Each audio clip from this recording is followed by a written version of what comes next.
Okay, so meron na naman akong i-makeover ngayon kay Ate Helen. Hopefully, maayos ko lahat to. So, sana maging tama and surprise. So, ito yung kwarto niya na before.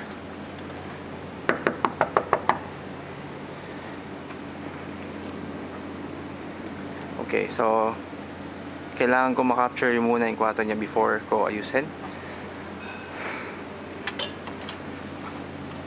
Good morning!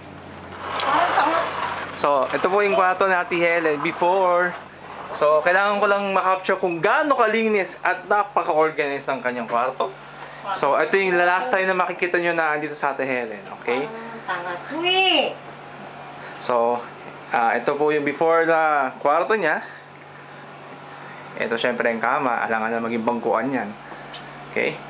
So, ito yung pinakamalaking kalat. Konti na lang, aandar na. Saka ito po yung isang taguan niya. Okay? Oh, paalam ko na sa huling tsura ng kwarto mo. Bye-bye! Makeover.